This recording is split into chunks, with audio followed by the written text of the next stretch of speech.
Join us as we dig into the latest insight on military strategy, global defense, and the upcoming cutting edge of weapons and technology, from military to big power shifts. We break down the story shaping how this all happened. Welcome to 0 Hour Brief. Today we're digging into some really intense military reports. We've got daily figures, operational analyses, all from September 28th and 29th, 2025. Our mission really is to give you an unfiltered look at modern attrition warfare, connecting these, frankly, sharking numbers to what's actually happening tactically. And these aren't just abstract figures. We have the official daily casualty reports, from the Ukrainian General Staff, but we've also got detailed operational breakdowns alongside them. So that lets us move past just the count and sort of understand why these huge numbers are appearing. It exposes the immense pressure on the front lines. We really have to start with the human cost because the numbers are, staggering. September 28th, the reports point to 1,110 personnel lost. And then the very next day, September 29th, another 1,080. That's over 2,100 people in just 48 hours. Yeah, it's really important to pause on that. When you see daily losses consistently breaking that 1,000-person mark day after day, that's just a catastrophic rate by any military standard, historically speaking. And the cumulative number since February 2022 is now sitting around 11,109,590 personnel. That figure really demands reflection. Absolutely. The sheer scale of that total loss is immense. And the immediate takeaway from these daily figures, losing the equivalent of, multiple battalion tactical groups every single day, which strongly suggests that these massed frontal assaults, probably aimed at some kind of big breakthrough, they're just running into incredibly effective defenses and failing spectacularly. Okay, so let's try and unpack where those failures are piling up. Beyond the personnel count, the hardware destruction, that really shows where the tech fight is concentrated. We pulled out 3 equipment loss categories from these reports that seem particularly intense right now. They really tell a story. Right, and those 3 drones, artillery, and logistics, that's the basic framework of modern industrial war. If you fail in those areas, your whole operation just grinds to a halt. So first up, the drone crisis. Looking at the 28th and 29th, the losses of operational tactical UAVs, they were somewhere between 454 and an incredible 617 in a single day. That's not just high. That volume seems almost unbelievable. It's a massive surge, yeah. And it really highlights how vulnerable the battlefield's eyes and ears are right now. The total UAV loss number is now over 64,000 cumulatively. For you, the listener, why this matters is drones give you that instant picture of the battlefield. Spotting targets, adjusting fire, scouting, losing 450 plus a day, that just cripples your tactical options. But the question then becomes, what does it actually take to neutralize that many? Especially low-cost drones. Are the countermeasures sustainable when you're facing hundreds flying at you? That's the core strategic puzzle, isn't it? These reports suggest 2 main countermeasures are really hitting a critical density now. First, you've got highly sophisticated electronic warfare EW systems. They don't need to physically shoot the drone down. They jam the control signal, scramble the GPS. The drone just crashes or gets lost. So effectively blinding the whole swarm instead of playing whack-a-mole with each drone. Exactly. And the second possibility is just overwhelming numbers of high-volume, short-range air defense systems. Systems dedicated just to swatting these things down. So whether it's EW or kinetic kills, it signals that these drones swarm tactics. They're currently being met with a pretty successful, though likely very expensive, defense. It's like a technological checkmate, blocking that crucial tactical vision. Okay, moving to the second key area. Yeah. The artillery hammer. The reports show 45 to 53 artillery systems taken out in just 24 hours across those 2 days. That rate is intense, and it pushes the total artillery losses past 33,000 now. It's the clearest sign you can get of really effective counter-battery fire operations.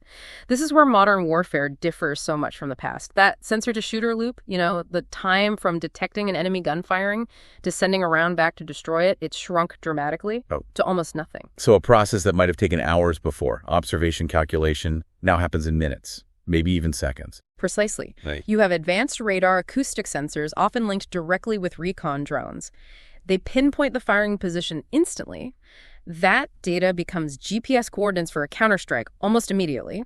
Losing this much heavy artillery means the defending troops lose their protective fire cover, which directly feeds back into those huge personnel losses. It forces artillery crews to constantly move, shoot, and scoot, or just stop firing altogether. Yes. It degrades their whole purpose. And that connects perfectly to the third category we identified, logistics, Yeah. as a prime target. The reports show 111 to 131 vehicles and fuel tankers destroyed across these 2 days.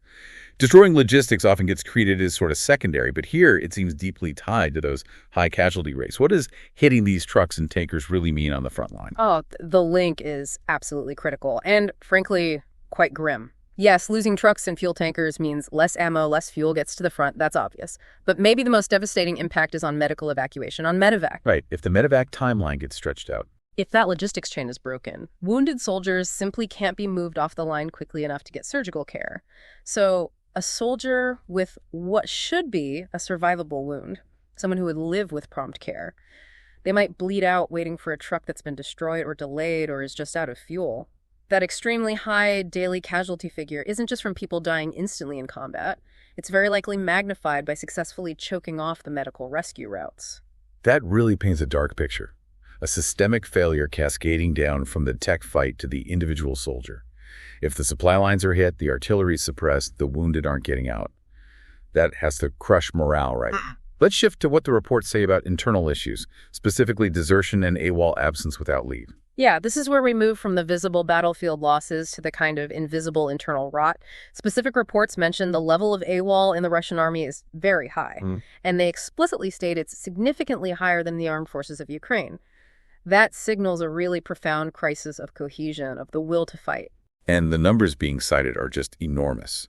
Petro Andryshenko, who monitors the occupied areas, he shared evidence suggesting over 10,000 AWOL personnel from just 2 Russian frontline units, partly based near Donetsk and Mariupol. I mean, that's not a trickle. That sounds like a mass walkout. It creates an absolutely impossible situation for commanders. 10,000 troops missing from just 2 formations. That's like an entire division just vanished operationally. Those troops have to be replaced somehow, or their absence leaves huge gaps in the lines. The sheer scale of this forces the command into pretty extreme, often counterproductive measures. We hear mentions in the sources about using barrier troops. How does using soldiers to stop your own soldiers from running away actually impact the fight? Well, it's a huge drain on combat power, first off. Barrier troops are personnel who could be assaulting, providing security, driving trucks. Instead, they're policing their own side. And beyond that, it just completely destroys internal trust, which is vital for effective combat units. The troops on the line know they're seen as expendable, and maybe the only thing pushing them forward is fear of the guys behind them. And the sources detail something else specific, that full-scale searches for these missing soldiers often only kick off when they flee with their weapons. Which, according to these reports, happens regularly, something like 5 to 10 armed soldiers deserting per month, just from the units being tracked. This ramps up the internal security problem significantly. You end up with thousands of potentially desperate armed individuals wandering around occupied towns, and we know these areas are plastered with flyers looking for AWOL personnel. It creates this volatile, unstable rear area that command has to waste resources managing instead of focusing purely on the front. Speaking of the front, let's look at the map again. Despite all this internal chaos, the staggering losses, the pace of fighting itself stays relentless.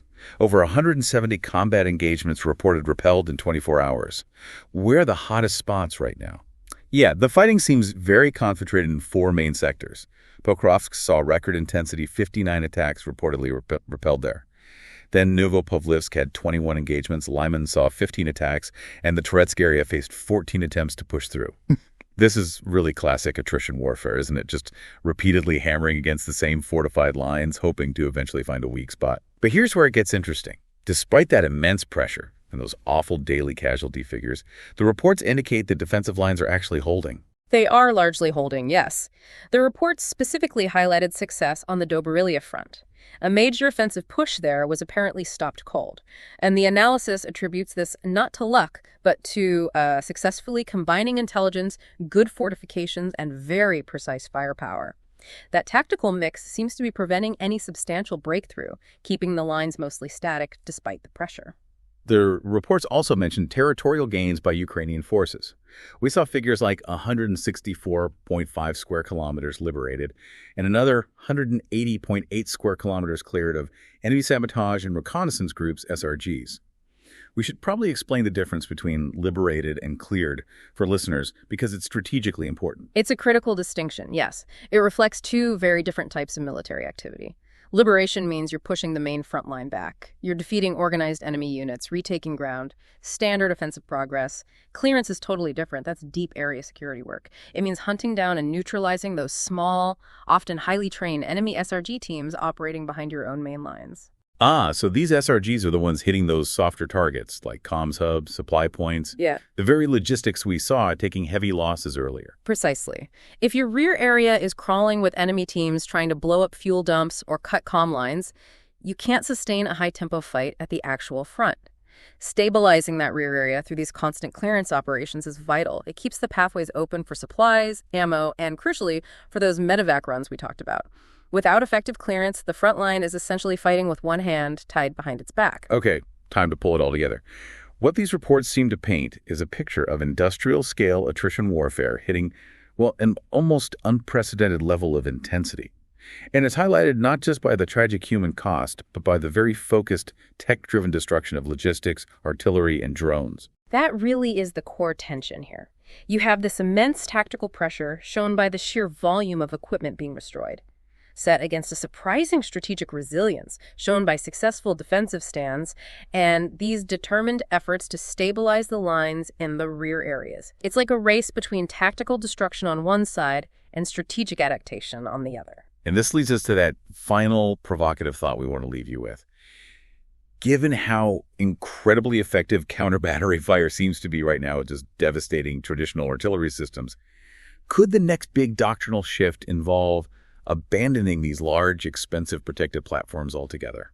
Right. Will commanders feel forced to shift entirely towards incredibly low-cost, disposable platforms? Things like mass swarms of ultra-cheap drones, just trying to overwhelm defenses through sheer unbearable numbers? You know, if the expensive high-tech gear is simply too vulnerable to keep alive on the battlefield, you still have to find some way to deliver firepower. That's the really difficult strategic puzzle both sides are wrestling with right now, looking ahead. A fascinating and, frankly, sobering question to think about. So we'll wrap up our deep dive for today. Thanks for joining us.